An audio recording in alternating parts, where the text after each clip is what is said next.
Travailler de nuit à l'hôtel semblait être une bonne idée au début. Le silence, l'absence de mouvement après minuit, le temps libre pour étudier pendant que le monde autour de moi dormait. Tout semblait parfait, du moins en théorie. J'avais besoin d'argent pour payer mes études en psychologie, et ce travail m'a donné la flexibilité nécessaire pour équilibrer les cours et le travail. Mais parfois, les choses qui semblent trop belles ont un prix. Et le prix que j'ai payé ce soir-là était beaucoup plus élevé que ce que j'aurais pu imaginer. Je m'appelle Catherine Tremblay, j'ai 23 ans et je suis ou étais réceptionniste de nuit dans un hôtel de milieu de gamme à Montréal. C'est un métier que j'ai fait sans trop me poser de questions. Les gens allaient et venaient, faisaient leur check-in et check-out, et la conversation la plus importante que j'ai eue était avec des touristes fatigués qui essayaient d'être gentils avant de monter dans leur chambre. Quand les nuits étaient lentes, comme c'était le cas pour la plupart, je révisais mes notes d'université et j'essayais de rester éveillé. Ce soir-là, l'hôtel était exceptionnellement calme. Peut-être était-ce le temps, une de ces nuits glaciales qui faisaient que les gens se pelotonnaient dans leur lit, ou peut-être était-ce simplement le fait que quelque chose n'allait pas dès le départ. Je l'ai senti, mais dans mon esprit rationnel, j'ai essayé de l'ignorer. C'était juste une nuit comme les autres. Il n'était pas nécessaire que ce soit différent. Le mouvement était pratiquement inexistant. Il était presque 1 heure du matin et le dernier client s'était enregistré des heures plus tôt. Les moniteurs de sécurité ont affiché des couloirs vides, des portes fermées, aucun bruit autre que le bourdonnement du climatiseur en arrière-plan. J'ai même pensé que ce serait une soirée parfaite pour terminer mon étude de cas sur Freud. J'ai regardé les caméras une fois de plus, à la recherche d'une distraction avant de plonger dans les livres. Ce que j'ai vu m'a un peu dérangé. Le couloir du 4e étage avait l'air étrange. Je ne peux pas expliquer exactement pourquoi. Peut-être était-ce le silence ou l'absence totale de mouvement, même si les nuits étaient généralement calmes. Mais il y avait quelque chose qui n'allait pas. Je me suis éloigné de l'écran et je suis retourné à mes rôles. Quelques minutes plus tard, j'ai décidé de vérifier le système de réservation. C'est alors que je me suis rendu compte que l'invité de la chambre 408 n'était pas parti, alors qu'il aurait dû partir depuis des heures. Son paiement avait été refusé, ce qui, pour être honnête, n'était pas si inhabituel. Beaucoup ont oublié de mettre à jour les détails de leur carte. J'ai appelé la salle pour l'avertir, mais personne n'a répondu. En regardant l'horloge, j'ai pensé qu'il dormait peut-être et que je pourrais réessayer plus tard. Cependant, quelque chose dans cette situation ne m'a pas laissé tranquille. J'avais l'impression que je devais le faire rapidement, non seulement pour éviter des problèmes le lendemain, mais aussi parce qu'il y avait une anxiété croissante en moi. Quelque chose dans le silence de cette nuit-là m'a dérangé d'une manière que je ne pouvais pas expliquer. J'ai attrapé la clé squelette et j'ai décidé d'aller dans la chambre 408 pour la vérifier par moi-même. Le couloir du 4e étage était désert, comme je l'avais déjà vu devant la caméra. Mais ce que je n'avais pas remarqué auparavant, c'était l'odeur. Quand je suis sorti de l'ascenseur, j'ai senti quelque chose d'étrange dans l'air. Une odeur douce et nauséabonde que je n'ai pas pu identifier immédiatement. En approchant de la porte de la 408, l'odeur s'est intensifiée comme si quelque chose pourrissait à l'intérieur. Mon cœur a commencé à battre plus vite. J'ai frappé à la porte, à moitié hésitant. « Monsieur Caron ?» appelai-je, essayant de garder ma voix ferme. Pas de réponse. J'ai attendu quelques secondes et rien. J'ai frappé à nouveau, plus fort cette fois-ci, mais aucun bruit ne venait de l'intérieur de la pièce. À ce moment-là, mon esprit était divisé. Une partie de moi voulait retourner à la réception, appeler la sécurité et les laisser s'en occuper.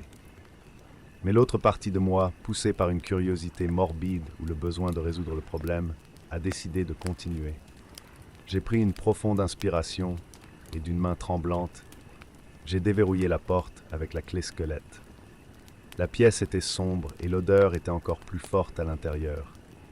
J'ai tendu la main pour allumer la lumière, mais l'ampoule a clignoté et s'est éteinte immédiatement. Un air glacial et lourd s'est emparé de moi. Il n'y avait aucun signe de Daniel Caron, l'invité qui était censé être là. Le lit était fait, comme si personne n'y avait dormi. Tout était méticuleusement en place, sauf l'odeur, qui venait de quelque part au fond de la pièce. Mes yeux ont commencé à s'adapter à l'obscurité, et c'est alors que j'ai vu une ombre indistincte dans un coin de la pièce. Mon cœur s'est emballé. Quoi que ce soit, il était là, immobile. Faisant un pas hésitant vers l'ombre, j'entendis quelque chose. Ce n'était pas un son clair, mais une sorte de murmure, une respiration basse, presque inaudible. Mon instinct m'a crié de sortir de là, mais figé par la peur, je me suis approché. Avant que je puisse m'approcher, j'ai entendu un bruit derrière moi, quelque chose qui tombait. Je me suis retourné rapidement, mais il n'y avait rien. À ce moment-là, j'ai décidé que j'étais allé trop loin. J'ai quitté la pièce, j'ai fermé la porte hermétiquement et je suis retourné à la réception en courant, essayant de contrôler ma respiration rapide. De retour à la sécurité du comptoir, je tremblais. Qu'avais-je vu? Ou plutôt, qu'est-ce que je n'avais pas vu? C'était comme si la présence dans cette pièce était quelque chose qui ne pouvait pas être expliqué, quelque chose qui n'appartenait pas à ce monde. J'avais besoin d'aide, de quelqu'un qui pourrait me dire que tout allait bien, que mon esprit me jouait des tours. J'ai appelé l'agent de sécurité de l'hôtel, Julien, et lui ai expliqué la situation. Il a dit qu'il viendrait dans quelques minutes. Quand il est arrivé, son expression insouciante m'a fait me demander si j'exagérais vraiment. Il a pris la clé squelette et est allé dans la chambre 408 pendant que je l'observais à travers les caméras. Je vis Julien entrer dans la chambre. Il a jeté un coup d'œil autour de lui, comme s'il inspectait l'endroit, mais après quelques minutes, quelque chose d'étrange s'est produit. La caméra a clignoté et Julien a tout simplement disparu. Une seconde, il était là, et l'instant d'après, il n'y avait personne. J'ai couru vers le moniteur, essayant de rembobiner les images, mais tout ce que j'ai vu, c'est la porte qui se fermait toute seule. Aucun signe de Julien. J'ai senti un nœud dans mon estomac. J'ai essayé d'appeler à nouveau la salle, mais la ligne était coupée. J'ai décroché le téléphone pour appeler la police, mais le téléphone était en sourdine. Aucun signe de vie de l'autre côté. C'est alors que j'ai réalisé que j'étais seul, complètement seul dans cet hôtel. Mon esprit a commencé à tourner de panique. Julien avait disparu, l'invité aussi, et je n'avais aucun moyen de sortir du bâtiment sans passer par ce foutu couloir. Je me suis assis à la réception, tout mon corps tremblant, essayant de penser à ce que je devais faire.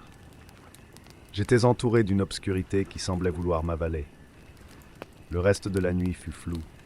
Tout ce dont je me souviens, c'est d'être resté là, recroquevillé dans mon fauteuil, à attendre l'aube. Quand l'équipe du matin est arrivée et que la lumière du jour a commencé à envahir le hall, j'ai attrapé mon sac et je suis parti. Je ne suis jamais revenu. J'ai démissionné le même jour. Cette nuit-là me hante encore. Je ne sais pas ce qui s'est passé dans la chambre 408, ni où Julien est allé. Personne n'a jamais su comment l'expliquer. La direction de l'hôtel a fait une enquête, mais n'a rien trouvé. Aucune trace que quelque chose d'anormal se soit produit. Mais je sais ce que j'ai vu. Je sais ce que j'ai ressenti. Et, à ce jour, je ne peux pas entrer dans un endroit fermé sans ressentir le même frisson dans ma colonne vertébrale, le même sentiment que quelque chose...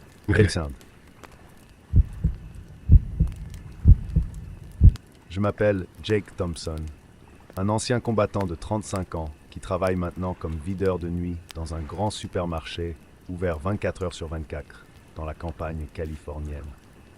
Pendant la journée, j'essaie de me réintégrer dans la société et de faire face au syndrome de stress post-traumatique. Mais la nuit, mon travail au supermarché est le seul souffle que je peux trouver. Cette routine me donne un sentiment de normalité et de but, même si c'est juste pour patrouiller dans les couloirs vides et m'assurer que rien ne se déplace. Ma vie a pris un tournant sombre il y a quelques mois, lorsque j'ai remarqué un client étrange qui commençait à se présenter tous les soirs, toujours vers 2 heures du matin. Il n'achetait rien et sa présence solitaire était pour le moins déconcertante. Son comportement était particulier. Il marchait dans les couloirs avec un calme troublant, évitant la zone de caisse et se tenant toujours hors du champ de vision des caméras de sécurité. Les premières fois, j'ai pensé qu'il s'agissait peut-être d'un client de nuit ordinaire, mais la fréquence et le schéma de leur visite ont commencé à me déstabiliser. J'ai commencé à lui prêter plus d'attention. Au fil des jours, je me suis rendu compte qu'il n'interagissait jamais avec d'autres clients et qu'il semblait avoir une connaissance précise de l'endroit où se trouvaient les caméras de sécurité, les évitant toujours avec une dextérité inquiétante. J'ai décidé de suivre discrètement l'homme dans le marché, en observant ses mouvements et en essayant de comprendre ce qu'il faisait là. C'est au cours d'une de ces nuits, en examinant les enregistrements des caméras de sécurité, que j'ai remarqué quelque chose de troublant. Dans la vidéo, l'homme plaçait de petits paquets sur les étagères de nourriture.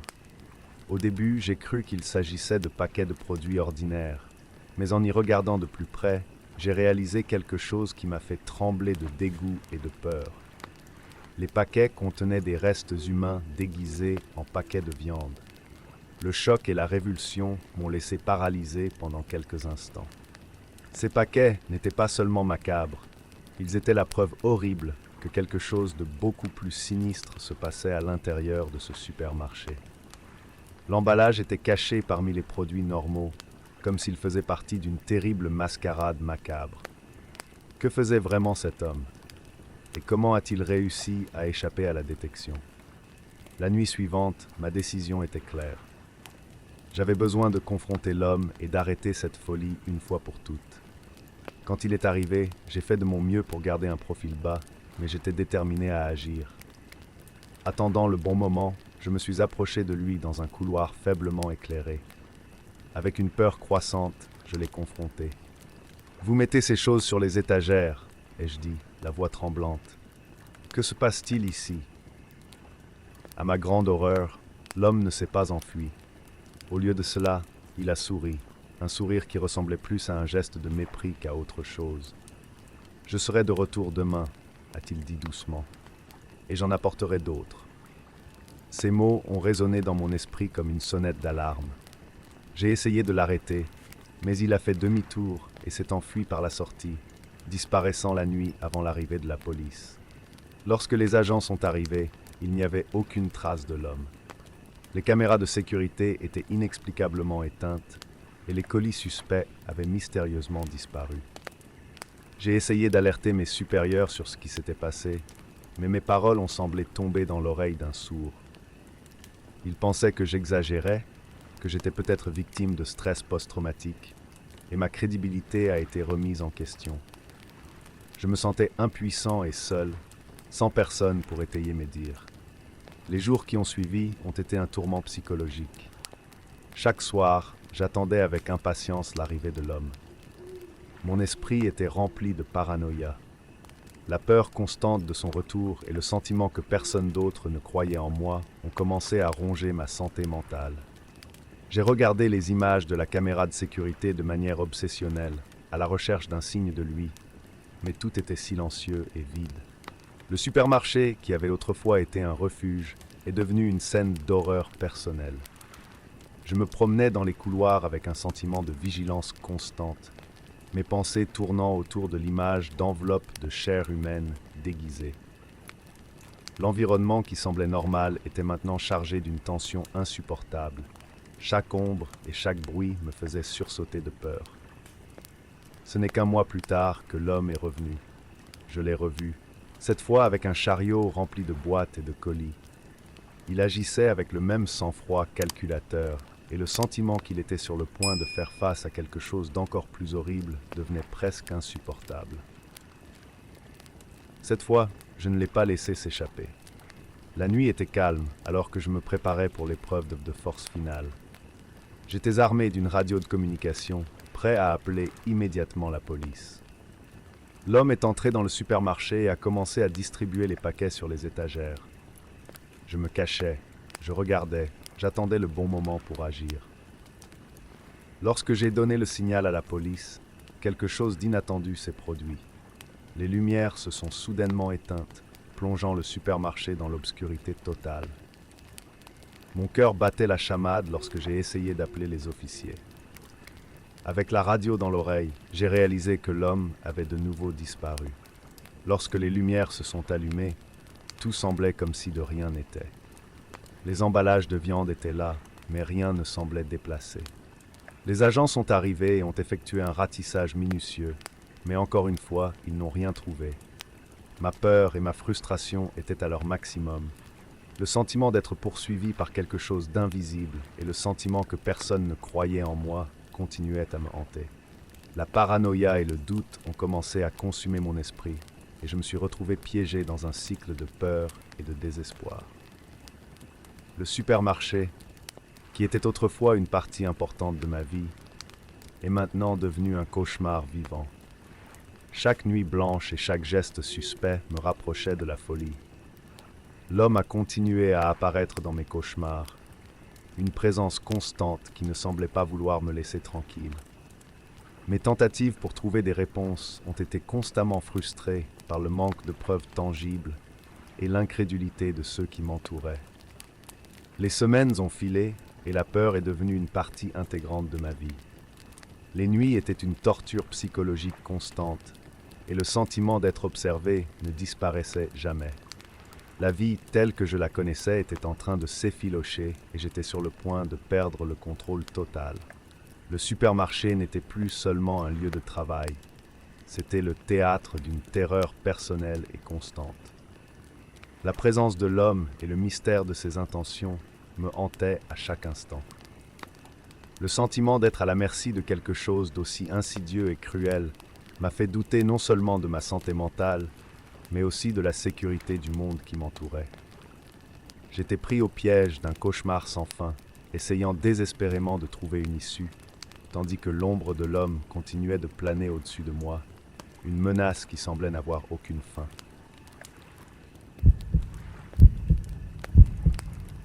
Je m'appelle Daniel Foster et je travaille comme gardien de nuit dans une station-service isolée dans la campagne de l'Alberta, au Canada. J'ai 29 ans, et bien que je sois quelque peu solitaire et introspectif, le quart de nuit a toujours été un moyen de trouver une sorte de tranquillité dans l'isolement. Il y a quelque chose de rassurant dans les longues heures de silence, avec seulement le bruit de la radio et le crépitement occasionnel du système de chauffage pour m'accompagner. Cependant, la paix que je trouvais dans mon travail a été brusquement interrompue, et la nuit qui était censée être apaisante s'est transformée en un cauchemar que je porte encore aujourd'hui. C'était une froide nuit d'hiver, le genre de nuit où la neige recouvre le paysage et le vent hurle parmi les arbres de la forêt. La station-service, qui était déjà un endroit isolé, semblait encore plus désolée avec la tempête à l'extérieur. J'étais en train de lire un livre pour passer le temps, quand un SUV boueux s'est arrêté dans la gare. Le véhicule semblait déplacé, comme s'il avait été pris directement sur une scène de crime. Le conducteur, un homme à l'air négligé et à l'air nerveux, est sorti de la voiture et s'est approché de la bombe. Il était impoli et évitait le contact visuel. « Faites le plein », a-t-il dit d'une voix dure. Il y avait quelque chose d'étrange dans son comportement, quelque chose que je ne pouvais pas définir, mais qui me mettait mal à l'aise. Lorsque j'ai fait le plein du véhicule, j'ai observé la situation avec un inconfort croissant. L'homme semblait être désespérément pressé et son anxiété était palpable. Lorsqu'il a finalement quitté la gare et a disparu sur la route enneigée, je n'ai pas pu me débarrasser de l'impression qu'il y avait quelque chose qui n'allait pas chez cet homme. Son comportement et l'état du véhicule n'étaient pas normaux, mais j'ai essayé d'ignorer la sensation inconfortable qui m'accompagnait. Après tout, qu'est-ce qui pourrait être si dangereux chez un simple client de station-service ? Le lendemain, la situation s'assombrit. La radio était allumée et j'ai entendu des nouvelles inquiétantes. Un meurtre brutal avait eu lieu dans une hutte à quelques kilomètres du poste. La description du véhicule et de l'homme disparu correspondait au VUS et au client que j'avais servi la veille. Mon cœur s'est emballé et un frisson s'est installé dans ma colonne vertébrale. Le lien entre l'homme et le crime semblait indéniable, et l'idée d'avoir eu un contact avec quelqu'un possiblement impliqué dans un meurtre me terrifiait. Les nuits qui suivent sont marquées par une vigilance croissante. La forêt autour du poste semblait prendre une nouvelle dimension d'obscurité, et les bruits du vent et des branches devenaient sinistres.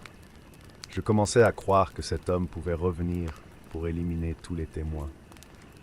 La peur m'a saisi, et je n'ai pas pu échapper au sentiment d'être observé. Mon esprit était constamment en alerte, et j'ai commencé à me demander si j'imaginais des choses ou s'il y avait quelque chose de réel dans ma peur. La paranoïa a augmenté au point que j'ai verrouillé la station-service pour la nuit. Chaque fissure de la structure, chaque ombre projetée par la faible lumière semblait être une menace imminente. Par une aube particulièrement calme, j'ai entendu le bruit d'une voiture qui approchait. Le bruit des pneus sur la neige était indubitable, et la peur s'intensifiait. Je me suis approché de la fenêtre pour vérifier, mais à ma grande surprise, il n'y avait pas de voiture en vue. Seulement le silence absolu de la forêt et l'obscurité environnante. Le sentiment d'être observé était constant, et je n'avais aucune preuve concrète à signaler, seulement un sentiment accablant et une peur croissante. Lorsque j'ai fait part de mes inquiétudes à la police, celle-ci n'a rien trouvé qui puisse corroborer mes soupçons. Sans preuve, il ne pouvait pas faire grand-chose. Je me suis retrouvé avec mes propres angoisses, incertain que le danger que je craignais était réel ou simplement le fruit de mon esprit tourmenté. Les nuits devenaient insupportables. L'idée que je puisse être la prochaine victime d'un criminel que j'aurais croisé par inadvertance était angoissante. Je passais des heures à vérifier les tresses et à m'assurer que chaque ombre n'était qu'une ombre. La station-service, qui avait été un refuge, s'était transformée en un lieu de terreur constante. Finalement, la situation est devenue intenable. La peur et l'anxiété ont affecté ma capacité à travailler et ma santé mentale. J'ai décidé de quitter mon emploi, mais le sentiment d'être surveillé ne m'a jamais complètement quitté. L'idée qu'un tueur aurait pu me voir et décider de m'éliminer en tant que témoin possible a continué à hanter mes pensées. Aujourd'hui, même loin de la station-service, l'expérience laisse une marque indélébile dans mon esprit. Le silence de la nuit n'a plus jamais été le même, et le sentiment d'être observé me hante partout où je vais. La peur que j'ai ressentie cette nuit-là est devenue une partie constante de ma vie. Un sombre rappel de la réalité et de la dangerosité du mal qui se cache dans l'ombre.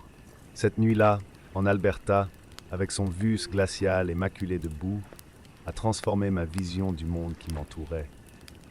Ce qui semblait autrefois être une routine paisible est devenu une histoire d'horreur.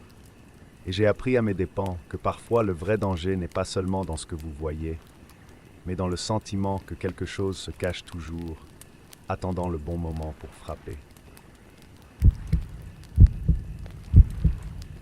Je m'appelle Daniel Foster et je travaille comme gardien de nuit dans une station-service isolée dans la campagne de l'Alberta, au Canada. J'ai 29 ans, et bien que je sois quelque peu solitaire et introspectif, le quart de nuit a toujours été un moyen de trouver une sorte de tranquillité dans l'isolement. Il y a quelque chose de rassurant dans les longues heures de silence, avec seulement le bruit de la radio et le crépitement occasionnel du système de chauffage pour m'accompagner.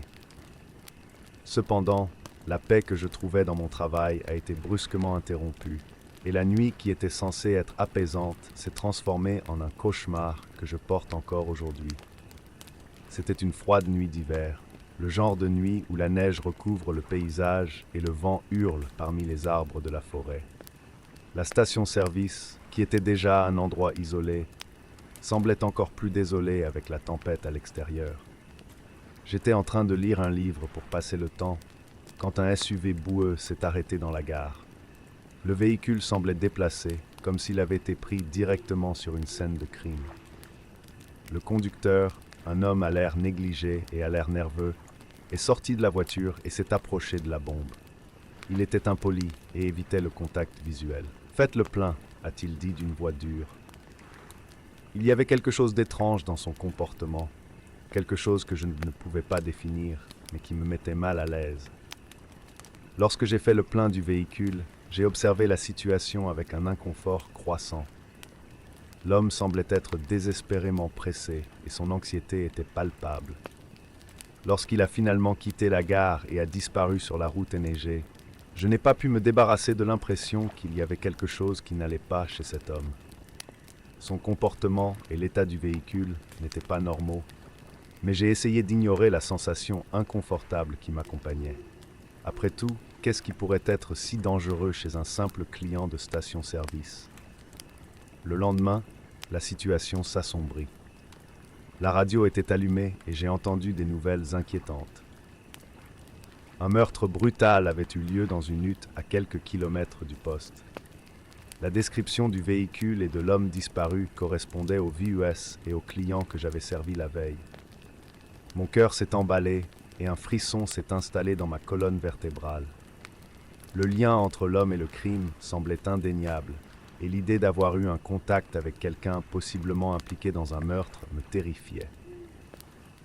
Les nuits qui suivent sont marquées par une vigilance croissante. La forêt autour du poste semblait prendre une nouvelle dimension d'obscurité, et les bruits du vent et des branches devenaient sinistres. Je commençais à croire que cet homme pouvait revenir pour éliminer tous les témoins. La peur m'a saisi, et je n'ai pas pu échapper au sentiment d'être observé. Mon esprit était constamment en alerte, et j'ai commencé à me demander si j'imaginais des choses ou s'il y avait quelque chose de réel dans ma peur. La paranoïa a augmenté au point que j'ai verrouillé la station-service pour la nuit. Chaque fissure de la structure, chaque ombre projetée par la faible lumière semblait être une menace imminente. Par une aube particulièrement calme, j'ai entendu le bruit d'une voiture qui approchait. Le bruit des pneus sur la neige était indubitable, et la peur s'intensifiait. Je me suis approché de la fenêtre pour vérifier, mais à ma grande surprise, il n'y avait pas de voiture en vue. Seulement le silence absolu de la forêt et l'obscurité environnante. Le sentiment d'être observé était constant, et je n'avais aucune preuve concrète à signaler, seulement un sentiment accablant et une peur croissante. Lorsque j'ai fait part de mes inquiétudes à la police, celle-ci n'a rien trouvé qui puisse corroborer mes soupçons. Sans preuve, il ne pouvait pas faire grand-chose.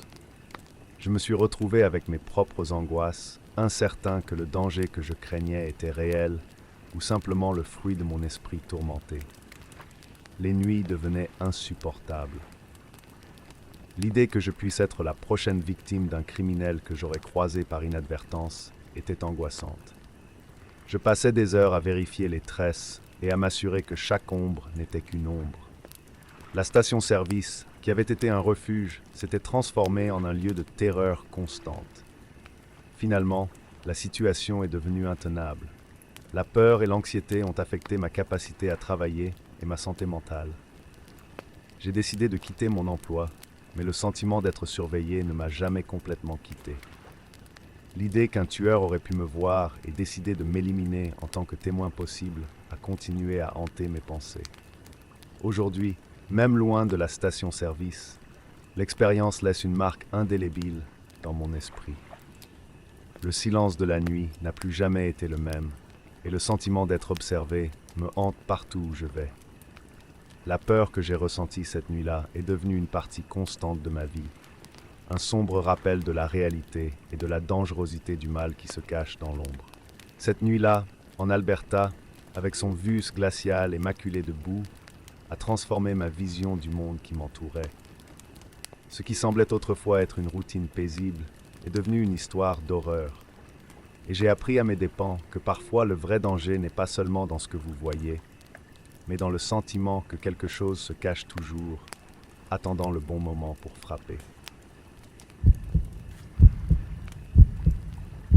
Je m'appelle Kenji Nakamura et je travaille de nuit dans un entrepôt d'exportation à Osaka. Le travail est difficile et solitaire, mais je le garde pour aider ma famille et rembourser les dettes que nous avons accumulées. Les heures sont longues et la compagnie des employés de jour n'est plus qu'une figure lointaine dans ma mémoire.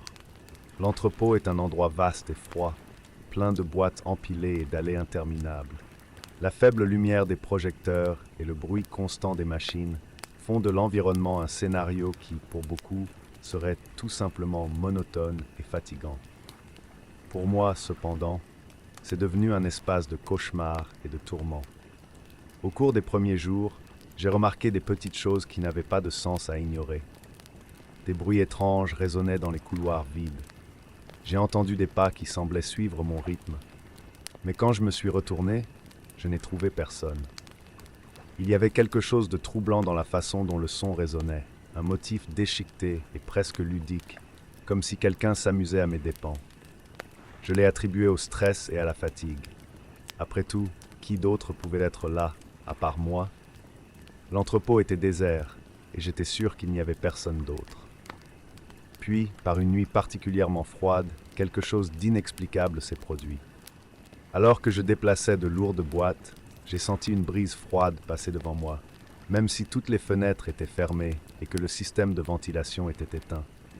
C'était une brise qui semblait avoir un but, une présence qui m'enveloppait et me faisait frissonner. J'ai pensé que c'était peut-être une ruse de mon esprit fatigué, mais le sentiment a persisté et je ne pouvais pas l'ignorer. Au fil des jours, les phénomènes étranges sont devenus plus fréquents et plus intenses. Les ombres semblaient se déplacer d'elles-mêmes, se tordant et glissant sur les murs, comme si elles avaient leur propre vie. Les boîtes tombaient toutes seules, et je voyais les choses bouger de manière inexplicable. Parfois, j'entendais des rires lointains, comme si quelqu'un riait d'une blague que je ne comprenais pas. Ces sons semblaient sortir de nulle part et disparaître sans laisser de traces. Ma santé mentale a commencé à se détériorer. J'ai essayé de m'expliquer ces événements. Était-ce simplement le stress accumulé, une réponse psychologique à l'isolement? Cependant, les événements continuaient à se produire et mon malaise se transforma en terreur. Nuit après nuit, j'ai essayé de me convaincre que tout cela n'était que le fruit de mon imagination, mais le sentiment que quelque chose n'allait pas du tout ne pouvait pas être ignoré. Le point de rupture est survenu lors d'une nuit particulièrement sinistre. J'étais dans l'allée principale de l'entrepôt, en train de vérifier les étagères, quand je l'ai vue. Il s'agissait d'une figure féminine, vêtue d'un vieux kimono japonais. Elle flottait à quelques centimètres du sol, et sa présence était si oppressante que je pouvais à peine bouger. Son regard était perçant, et ses yeux semblaient me fixer avec une intensité qui m'a fait battre le cœur. La silhouette se mit à murmurer des mots dans une langue ancienne que je ne pouvais pas comprendre.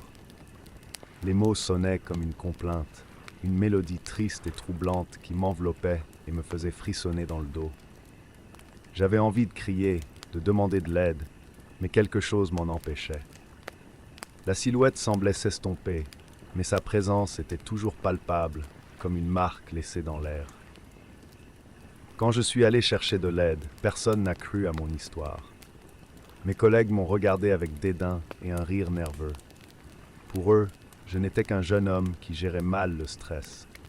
Personne n'était prêt à écouter ou à envisager la possibilité que quelque chose de vraiment troublant se produise.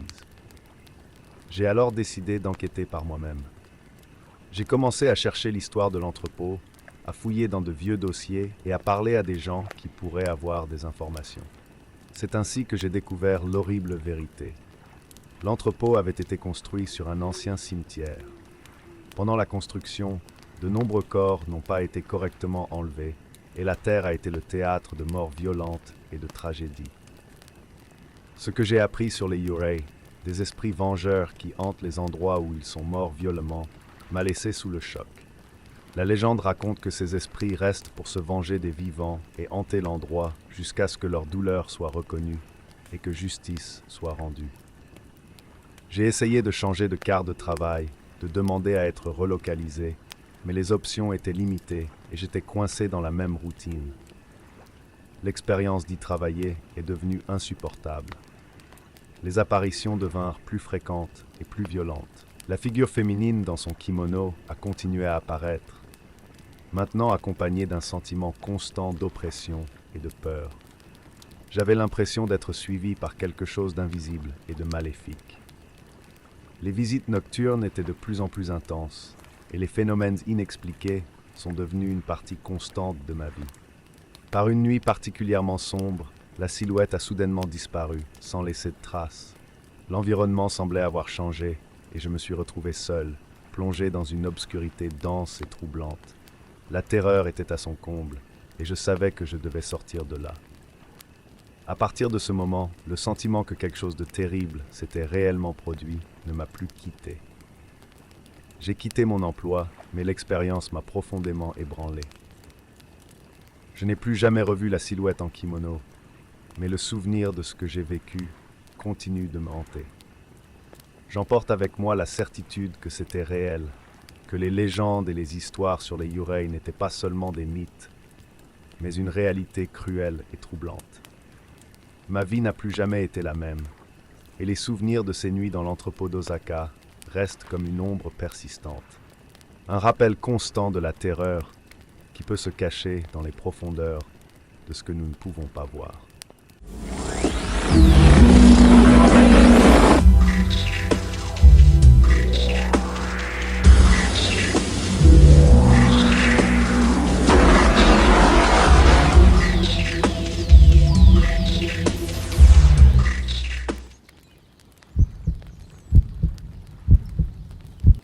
Travailler de nuit à l'hôtel semblait être une bonne idée au début.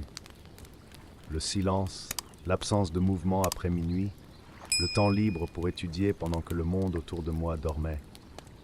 Tout semblait parfait, du moins en théorie.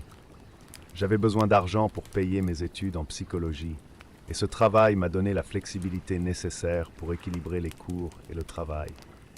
Mais parfois, les choses qui semblent trop belles ont un prix. Et le prix que j'ai payé ce soir-là était beaucoup plus élevé que ce que j'aurais pu imaginer.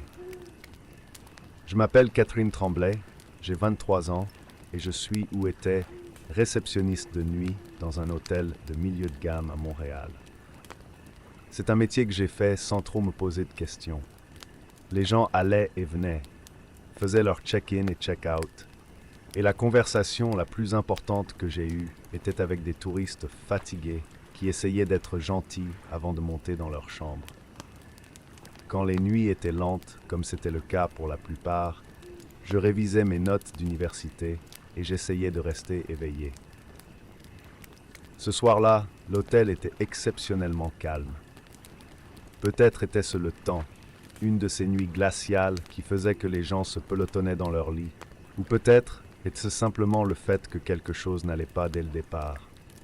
Je l'ai senti. Mais dans mon esprit rationnel, j'ai essayé de l'ignorer. C'était juste une nuit comme les autres. Il n'était pas nécessaire que ce soit différent. Le mouvement était pratiquement inexistant. Il était presque 1h du matin et le dernier client s'était enregistré des heures plus tôt. Les moniteurs de sécurité ont affiché des couloirs vides, des portes fermées, aucun bruit autre que le bourdonnement du climatiseur en arrière-plan. J'ai même pensé que ce serait une soirée parfaite pour terminer mon étude de cas sur Freud. J'ai regardé les caméras une fois de plus, à la recherche d'une distraction avant de plonger dans les livres. Ce que j'ai vu m'a un peu dérangé. Le couloir du 4e étage avait l'air étrange. Je ne peux pas expliquer exactement pourquoi. Peut-être était-ce le silence ou l'absence totale de mouvement, même si les nuits étaient généralement calmes. Mais il y avait quelque chose qui n'allait pas. Je me suis éloigné de l'écran et je suis retourné à mes rôles. Quelques minutes plus tard, j'ai décidé de vérifier le système de réservation. C'est alors que je me suis rendu compte que l'invité de la chambre 408 n'était pas parti, alors qu'il aurait dû partir depuis des heures. Son paiement avait été refusé, ce qui, pour être honnête, n'était pas si inhabituel. Beaucoup ont oublié de mettre à jour les détails de leur carte. J'ai appelé la salle pour l'avertir, mais personne n'a répondu. En regardant l'horloge, j'ai pensé qu'il dormait peut-être et que je pourrais réessayer plus tard. Cependant, quelque chose dans cette situation ne m'a pas laissé tranquille. J'avais l'impression que je devais le faire rapidement, non seulement pour éviter des problèmes le lendemain, mais aussi parce qu'il y avait une anxiété croissante en moi. Quelque chose dans le silence de cette nuit-là m'a dérangé d'une manière que je ne pouvais pas expliquer. J'ai attrapé la clé squelette et j'ai décidé d'aller dans la chambre 408 pour la vérifier par moi-même. Le couloir du 4e étage était désert, comme je l'avais déjà vu devant la caméra. Mais ce que je n'avais pas remarqué auparavant, c'était l'odeur.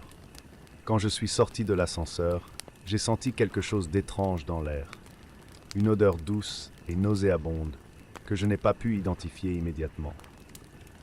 En approchant de la porte de la 408, l'odeur s'est intensifiée comme si quelque chose pourrissait à l'intérieur. Mon cœur a commencé à battre plus vite. J'ai frappé à la porte, à moitié hésitant. Monsieur Caron, appelai-je, essayant de garder ma voix ferme. Pas de réponse. J'ai attendu quelques secondes, et rien. J'ai frappé à nouveau, plus fort cette fois-ci, mais aucun bruit ne venait de l'intérieur de la pièce. À ce moment-là, mon esprit était divisé. Une partie de moi voulait retourner à la réception, appeler la sécurité et les laisser s'en occuper. Mais l'autre partie de moi, poussée par une curiosité morbide ou le besoin de résoudre le problème, a décidé de continuer. J'ai pris une profonde inspiration et d'une main tremblante, j'ai déverrouillé la porte avec la clé squelette.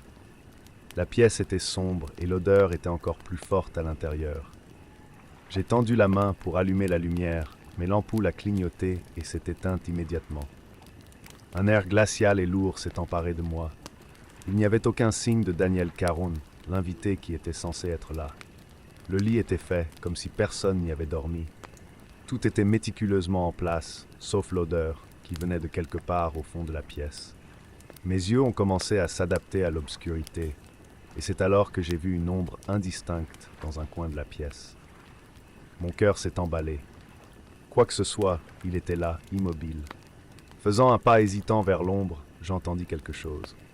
Ce n'était pas un son clair, mais une sorte de murmure, une respiration basse, presque inaudible.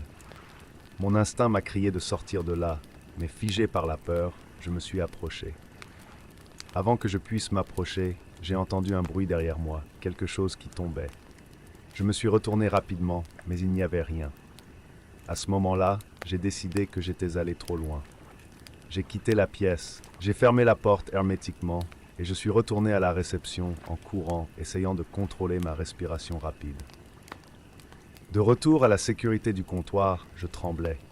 Qu'avais-je vu? Ou plutôt, qu'est-ce que je n'avais pas vu? C'était comme si la présence dans cette pièce était quelque chose qui ne pouvait pas être expliqué, quelque chose qui n'appartenait pas à ce monde. J'avais besoin d'aide, de quelqu'un qui pourrait me dire que tout allait bien, que mon esprit me jouait des tours. J'ai appelé l'agent de sécurité de l'hôtel, Julien, et lui ai expliqué la situation. Il a dit qu'il viendrait dans quelques minutes. Quand il est arrivé, son expression insouciante m'a fait me demander si j'exagérais vraiment. Il a pris la clé squelette et est allé dans la chambre 408 pendant que je l'observais à travers les caméras. Je vis Julien entrer dans la chambre. Il a jeté un coup d'œil autour de lui, comme s'il inspectait l'endroit, mais après quelques minutes, quelque chose d'étrange s'est produit. La caméra a clignoté et Julien a tout simplement disparu. Une seconde, il était là, et l'instant d'après, il n'y avait personne. J'ai couru vers le moniteur, essayant de rembobiner les images, mais tout ce que j'ai vu, c'est la porte qui se fermait toute seule. Aucun signe de Julien. J'ai senti un nœud dans mon estomac. J'ai essayé d'appeler à nouveau la salle, mais la ligne était coupée. J'ai décroché le téléphone pour appeler la police, mais le téléphone était en sourdine. Aucun signe de vie de l'autre côté. C'est alors que j'ai réalisé que j'étais seul, complètement seul dans cet hôtel. Mon esprit a commencé à tourner de panique. Julien avait disparu, l'invité aussi, et je n'avais aucun moyen de sortir du bâtiment sans passer par ce foutu couloir. Je me suis assis à la réception, tout mon corps tremblant, essayant de penser à ce que je devais faire. J'étais entouré d'une obscurité qui semblait vouloir m'avaler. Le reste de la nuit fut flou. Tout ce dont je me souviens, c'est d'être resté là, recroquevillé dans mon fauteuil, à attendre l'aube. Quand l'équipe du matin est arrivée et que la lumière du jour a commencé à envahir le hall, j'ai attrapé mon sac et je suis parti. Je ne suis jamais revenu. J'ai démissionné le même jour. Cette nuit-là me hante encore. Je ne sais pas ce qui s'est passé dans la chambre 408, ni où Julien est allé. Personne n'a jamais su comment l'expliquer. La direction de l'hôtel a fait une enquête, mais n'a rien trouvé. Aucune trace que quelque chose d'anormal se soit produit. Mais je sais ce que j'ai vu. Je sais ce que j'ai ressenti.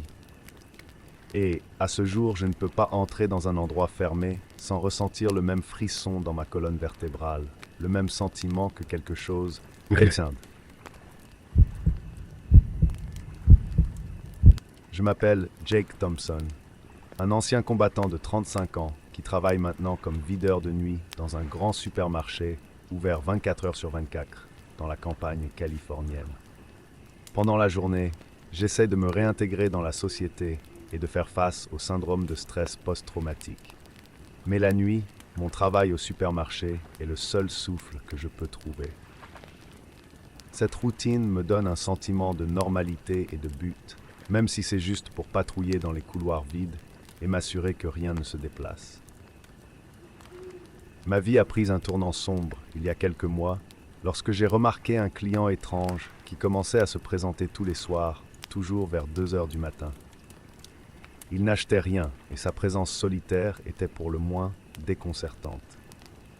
Son comportement était particulier. Il marchait dans les couloirs avec un calme troublant, évitant la zone de caisse et se tenant toujours hors du champ de vision des caméras de sécurité. Les premières fois, j'ai pensé qu'il s'agissait peut-être d'un client de nuit ordinaire, mais la fréquence et le schéma de leur visite ont commencé à me déstabiliser. J'ai commencé à lui prêter plus d'attention. Au fil des jours, je me suis rendu compte qu'il n'interagissait jamais avec d'autres clients et qu'il semblait avoir une connaissance précise de l'endroit où se trouvaient les caméras de sécurité, les évitant toujours avec une dextérité inquiétante. J'ai décidé de suivre discrètement l'homme dans le marché, en observant ses mouvements et en essayant de comprendre ce qu'il faisait là. C'est au cours d'une de ces nuits, en examinant les enregistrements des caméras de sécurité, que j'ai remarqué quelque chose de troublant. Dans la vidéo, l'homme plaçait de petits paquets sur les étagères de nourriture. Au début, j'ai cru qu'il s'agissait de paquets de produits ordinaires, mais en y regardant de plus près, j'ai réalisé quelque chose qui m'a fait trembler de dégoût et de peur. Les paquets contenaient des restes humains déguisés en paquets de viande. Le choc et la révulsion m'ont laissé paralysé pendant quelques instants. Ces paquets n'étaient pas seulement macabres, ils étaient la preuve horrible que quelque chose de beaucoup plus sinistre se passait à l'intérieur de ce supermarché. L'emballage était caché parmi les produits normaux, comme s'il faisait partie d'une terrible mascarade macabre. Que faisait vraiment cet homme? Et comment a-t-il réussi à échapper à la détection? La nuit suivante, ma décision était claire. J'avais besoin de confronter l'homme et d'arrêter cette folie une fois pour toutes. Quand il est arrivé, j'ai fait de mon mieux pour garder un profil bas, mais j'étais déterminé à agir. Attendant le bon moment, je me suis approché de lui dans un couloir faiblement éclairé. Avec une peur croissante, je l'ai confronté. « Vous mettez ces choses sur les étagères », ai-je dit, la voix tremblante. « Que se passe-t-il ici ?» À ma grande horreur, l'homme ne s'est pas enfui. Au lieu de cela, il a souri, un sourire qui ressemblait plus à un geste de mépris qu'à autre chose. « Je serai de retour demain », a-t-il dit doucement, « et j'en apporterai d'autres. » Ces mots ont résonné dans mon esprit comme une sonnette d'alarme. J'ai essayé de l'arrêter, mais il a fait demi-tour et s'est enfui par la sortie, disparaissant la nuit avant l'arrivée de la police. Lorsque les agents sont arrivés, il n'y avait aucune trace de l'homme. Les caméras de sécurité étaient inexplicablement éteintes et les colis suspects avaient mystérieusement disparu. J'ai essayé d'alerter mes supérieurs sur ce qui s'était passé, mais mes paroles ont semblé tomber dans l'oreille d'un sourd. Ils pensaient que j'exagérais, que j'étais peut-être victime de stress post-traumatique, et ma crédibilité a été remise en question. Je me sentais impuissant et seul, sans personne pour étayer mes dires. Les jours qui ont suivi ont été un tourment psychologique. Chaque soir, j'attendais avec impatience l'arrivée de l'homme. Mon esprit était rempli de paranoïa. La peur constante de son retour et le sentiment que personne d'autre ne croyait en moi ont commencé à ronger ma santé mentale. J'ai regardé les images de la caméra de sécurité de manière obsessionnelle, à la recherche d'un signe de lui, mais tout était silencieux et vide. Le supermarché, qui avait autrefois été un refuge, est devenu une scène d'horreur personnelle. Je me promenais dans les couloirs avec un sentiment de vigilance constante, mes pensées tournant autour de l'image d'enveloppes de chair humaine déguisée. L'environnement qui semblait normal était maintenant chargé d'une tension insupportable. Chaque ombre et chaque bruit me faisaient sursauter de peur. Ce n'est qu'un mois plus tard que l'homme est revenu. Je l'ai revu, cette fois avec un chariot rempli de boîtes et de colis. Il agissait avec le même sang-froid calculateur, et le sentiment qu'il était sur le point de faire face à quelque chose d'encore plus horrible devenait presque insupportable. Cette fois, je ne l'ai pas laissé s'échapper. La nuit était calme alors que je me préparais pour l'épreuve de force finale. J'étais armé d'une radio de communication, prêt à appeler immédiatement la police. L'homme est entré dans le supermarché et a commencé à distribuer les paquets sur les étagères. Je me cachais, je regardais, j'attendais le bon moment pour agir. Lorsque j'ai donné le signal à la police, quelque chose d'inattendu s'est produit. Les lumières se sont soudainement éteintes, plongeant le supermarché dans l'obscurité totale. Mon cœur battait la chamade lorsque j'ai essayé d'appeler les officiers. Avec la radio dans l'oreille, j'ai réalisé que l'homme avait de nouveau disparu. Lorsque les lumières se sont allumées, tout semblait comme si de rien n'était. Les emballages de viande étaient là, mais rien ne semblait déplacé. Les agents sont arrivés et ont effectué un ratissage minutieux, mais encore une fois, ils n'ont rien trouvé. Ma peur et ma frustration étaient à leur maximum. Le sentiment d'être poursuivi par quelque chose d'invisible et le sentiment que personne ne croyait en moi continuaient à me hanter. La paranoïa et le doute ont commencé à consumer mon esprit et je me suis retrouvé piégé dans un cycle de peur et de désespoir. Le supermarché, qui était autrefois une partie importante de ma vie, est maintenant devenu un cauchemar vivant.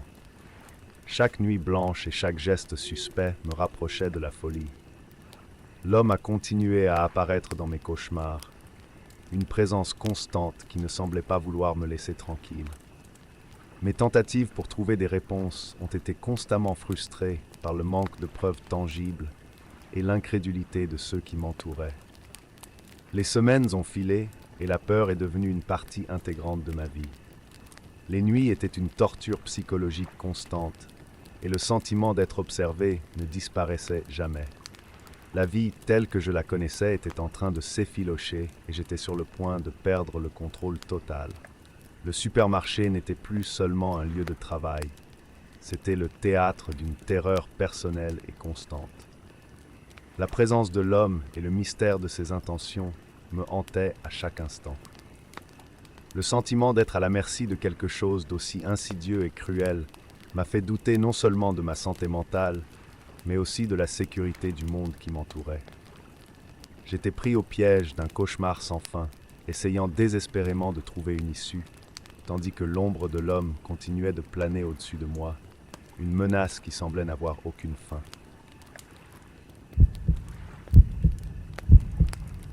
Je m'appelle Daniel Foster et je travaille comme gardien de nuit dans une station-service isolée dans la campagne de l'Alberta, au Canada.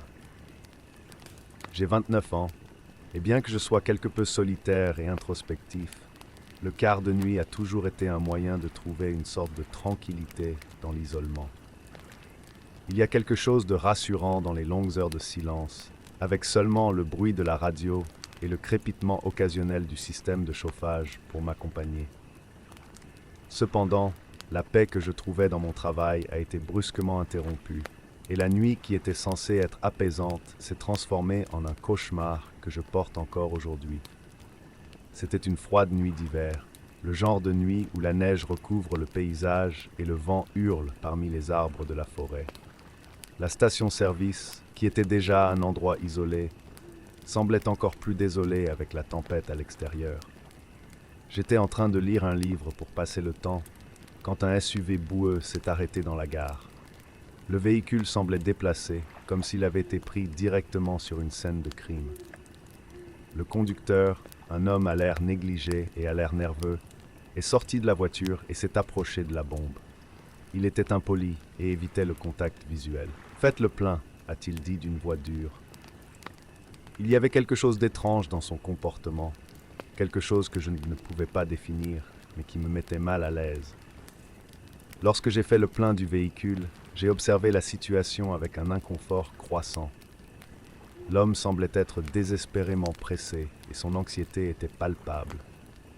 Lorsqu'il a finalement quitté la gare et a disparu sur la route enneigée, je n'ai pas pu me débarrasser de l'impression qu'il y avait quelque chose qui n'allait pas chez cet homme. Son comportement et l'état du véhicule n'étaient pas normaux, mais j'ai essayé d'ignorer la sensation inconfortable qui m'accompagnait. Après tout, qu'est-ce qui pourrait être si dangereux chez un simple client de station-service? Le lendemain, la situation s'assombrit. La radio était allumée et j'ai entendu des nouvelles inquiétantes. Un meurtre brutal avait eu lieu dans une hutte à quelques kilomètres du poste. La description du véhicule et de l'homme disparu correspondait au VUS et au client que j'avais servi la veille. Mon cœur s'est emballé et un frisson s'est installé dans ma colonne vertébrale. Le lien entre l'homme et le crime semblait indéniable, et l'idée d'avoir eu un contact avec quelqu'un possiblement impliqué dans un meurtre me terrifiait. Les nuits qui suivent sont marquées par une vigilance croissante. La forêt autour du poste semblait prendre une nouvelle dimension d'obscurité, et les bruits du vent et des branches devenaient sinistres.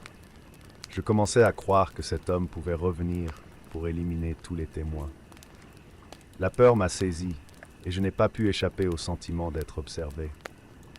Mon esprit était constamment en alerte, et j'ai commencé à me demander si j'imaginais des choses ou s'il y avait quelque chose de réel dans ma peur.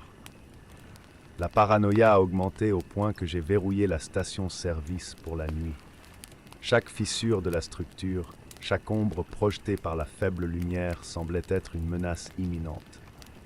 Par une aube particulièrement calme, j'ai entendu le bruit d'une voiture qui approchait.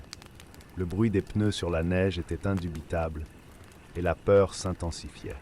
Je me suis approché de la fenêtre pour vérifier, mais à ma grande surprise, il n'y avait pas de voiture en vue. Seulement le silence absolu de la forêt et l'obscurité environnante. Le sentiment d'être observé était constant, et je n'avais aucune preuve concrète à signaler, seulement un sentiment accablant et une peur croissante. Lorsque j'ai fait part de mes inquiétudes à la police, celle-ci n'a rien trouvé qui puisse corroborer mes soupçons. Sans preuve, il ne pouvait pas faire grand-chose. Je me suis retrouvé avec mes propres angoisses, incertain que le danger que je craignais était réel ou simplement le fruit de mon esprit tourmenté. Les nuits devenaient insupportables. L'idée que je puisse être la prochaine victime d'un criminel que j'aurais croisé par inadvertance était angoissante. Je passais des heures à vérifier les tresses et à m'assurer que chaque ombre n'était qu'une ombre. La station-service, qui avait été un refuge, s'était transformée en un lieu de terreur constante. Finalement, la situation est devenue intenable. La peur et l'anxiété ont affecté ma capacité à travailler et ma santé mentale. J'ai décidé de quitter mon emploi, mais le sentiment d'être surveillé ne m'a jamais complètement quitté. L'idée qu'un tueur aurait pu me voir et décider de m'éliminer en tant que témoin possible a continué à hanter mes pensées. Aujourd'hui, même loin de la station-service, l'expérience laisse une marque indélébile dans mon esprit. Le silence de la nuit n'a plus jamais été le même, et le sentiment d'être observé me hante partout où je vais. La peur que j'ai ressentie cette nuit-là est devenue une partie constante de ma vie. Un sombre rappel de la réalité et de la dangerosité du mal qui se cache dans l'ombre. Cette nuit-là, en Alberta, avec son VUS glacial et maculé de boue, a transformé ma vision du monde qui m'entourait. Ce qui semblait autrefois être une routine paisible est devenu une histoire d'horreur. Et j'ai appris à mes dépens que parfois le vrai danger n'est pas seulement dans ce que vous voyez, mais dans le sentiment que quelque chose se cache toujours, attendant le bon moment pour frapper. Je m'appelle Daniel Foster et je travaille comme gardien de nuit dans une station-service isolée dans la campagne de l'Alberta, au Canada. J'ai 29 ans, et bien que je sois quelque peu solitaire et introspectif, le quart de nuit a toujours été un moyen de trouver une sorte de tranquillité dans l'isolement. Il y a quelque chose de rassurant dans les longues heures de silence, avec seulement le bruit de la radio et le crépitement occasionnel du système de chauffage pour m'accompagner. Cependant, la paix que je trouvais dans mon travail a été brusquement interrompue, et la nuit qui était censée être apaisante s'est transformée en un cauchemar que je porte encore aujourd'hui. C'était une froide nuit d'hiver, le genre de nuit où la neige recouvre le paysage et le vent hurle parmi les arbres de la forêt. La station-service, qui était déjà un endroit isolé, semblait encore plus désolée avec la tempête à l'extérieur. J'étais en train de lire un livre pour passer le temps, quand un SUV boueux s'est arrêté dans la gare. Le véhicule semblait déplacé, comme s'il avait été pris directement sur une scène de crime. Le conducteur, un homme à l'air négligé et à l'air nerveux, est sorti de la voiture et s'est approché de la bombe. Il était impoli et évitait le contact visuel. « Faites le plein », a-t-il dit d'une voix dure. Il y avait quelque chose d'étrange dans son comportement, quelque chose que je ne pouvais pas définir, mais qui me mettait mal à l'aise. Lorsque j'ai fait le plein du véhicule, j'ai observé la situation avec un inconfort croissant. L'homme semblait être désespérément pressé et son anxiété était palpable. Lorsqu'il a finalement quitté la gare et a disparu sur la route enneigée, je n'ai pas pu me débarrasser de l'impression qu'il y avait quelque chose qui n'allait pas chez cet homme.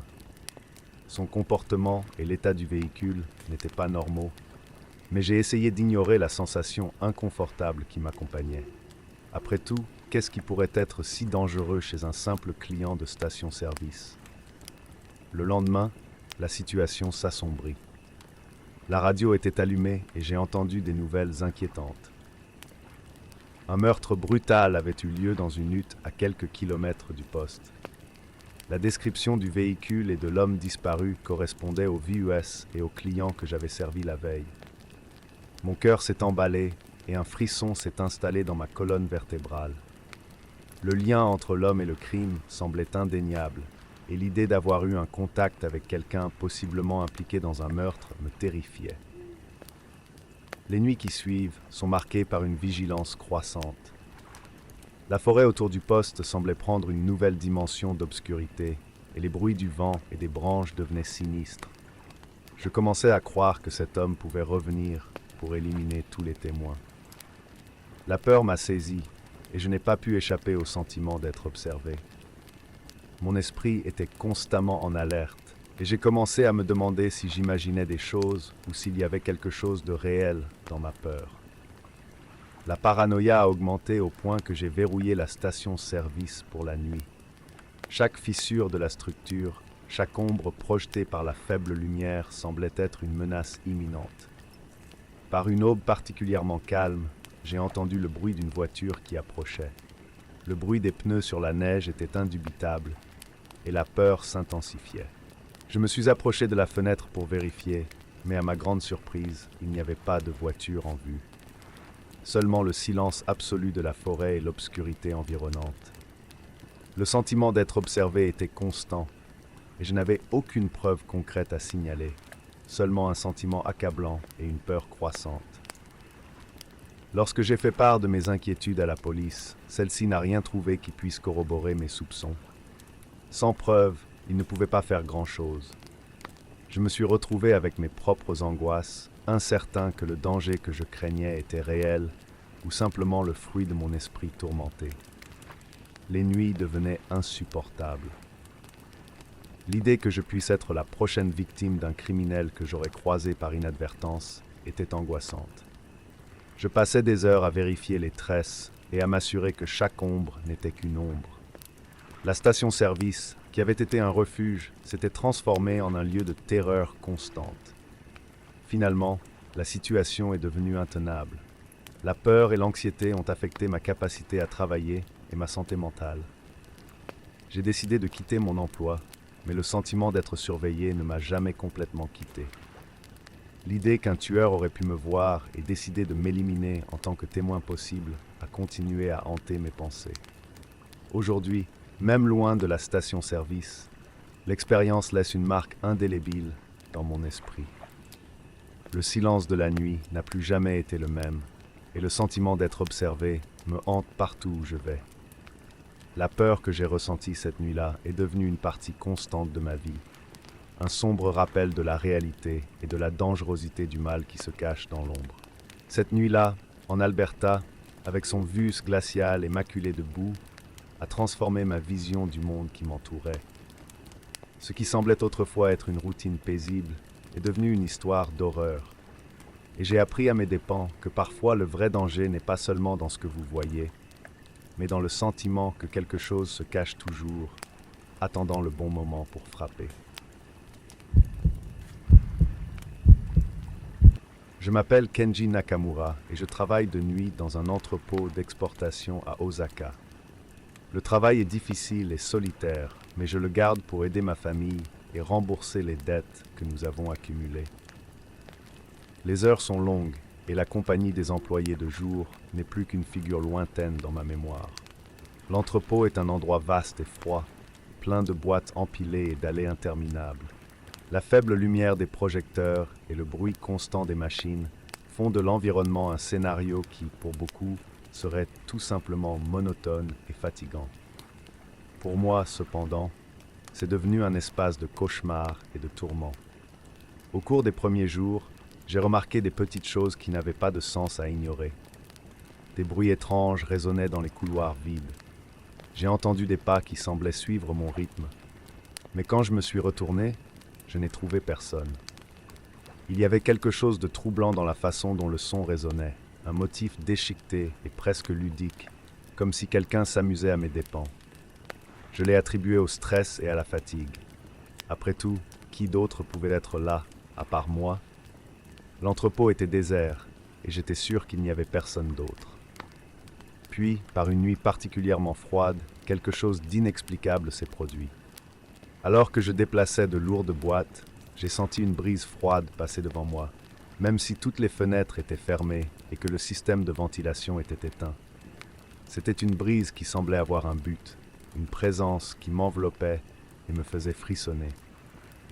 J'ai pensé que c'était peut-être une ruse de mon esprit fatigué, mais le sentiment a persisté et je ne pouvais pas l'ignorer. Au fil des jours, les phénomènes étranges sont devenus plus fréquents et plus intenses. Les ombres semblaient se déplacer d'elles-mêmes, se tordant et glissant sur les murs, comme si elles avaient leur propre vie. Les boîtes tombaient toutes seules, et je voyais les choses bouger de manière inexplicable. Parfois, j'entendais des rires lointains, comme si quelqu'un riait d'une blague que je ne comprenais pas. Ces sons semblaient sortir de nulle part et disparaître sans laisser de traces. Ma santé mentale a commencé à se détériorer. J'ai essayé de m'expliquer ces événements. Était-ce simplement le stress accumulé, une réponse psychologique à l'isolement? Cependant, les événements continuaient à se produire et mon malaise se transforma en terreur. Nuit après nuit, j'ai essayé de me convaincre que tout cela n'était que le fruit de mon imagination, mais le sentiment que quelque chose n'allait pas du tout ne pouvait pas être ignoré. Le point de rupture est survenu lors d'une nuit particulièrement sinistre. J'étais dans l'allée principale de l'entrepôt, en train de vérifier les étagères, quand je l'ai vue. Il s'agissait d'une figure féminine, vêtue d'un vieux kimono japonais. Elle flottait à quelques centimètres du sol, et sa présence était si oppressante que je pouvais à peine bouger. Son regard était perçant, et ses yeux semblaient me fixer avec une intensité qui m'a fait battre le cœur. La silhouette se mit à murmurer des mots dans une langue ancienne que je ne pouvais pas comprendre. Les mots sonnaient comme une complainte, une mélodie triste et troublante qui m'enveloppait et me faisait frissonner dans le dos. J'avais envie de crier, de demander de l'aide, mais quelque chose m'en empêchait.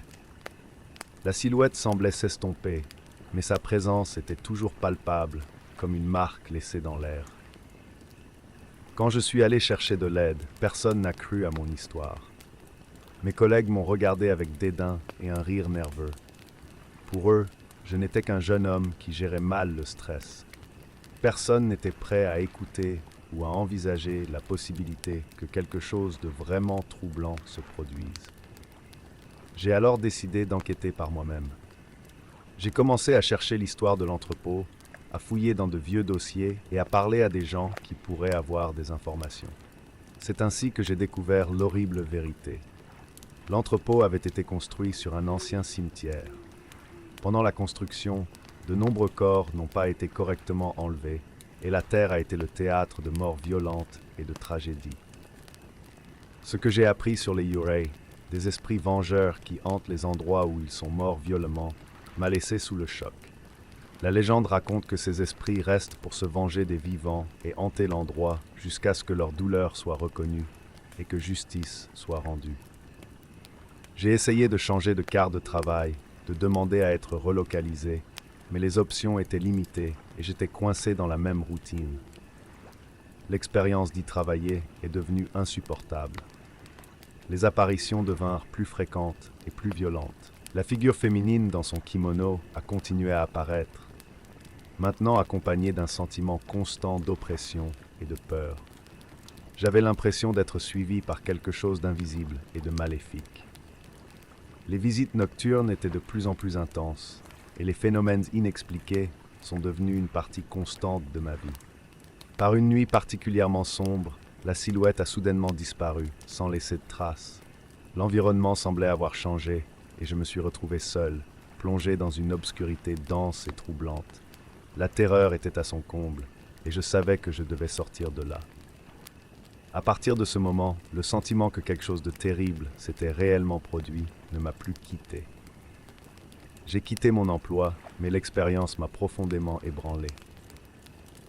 Je n'ai plus jamais revu la silhouette en kimono, mais le souvenir de ce que j'ai vécu continue de me hanter. J'emporte avec moi la certitude que c'était réel, que les légendes et les histoires sur les Yurei n'étaient pas seulement des mythes, mais une réalité cruelle et troublante. Ma vie n'a plus jamais été la même, et les souvenirs de ces nuits dans l'entrepôt d'Osaka restent comme une ombre persistante. Un rappel constant de la terreur qui peut se cacher dans les profondeurs de ce que nous ne pouvons pas voir.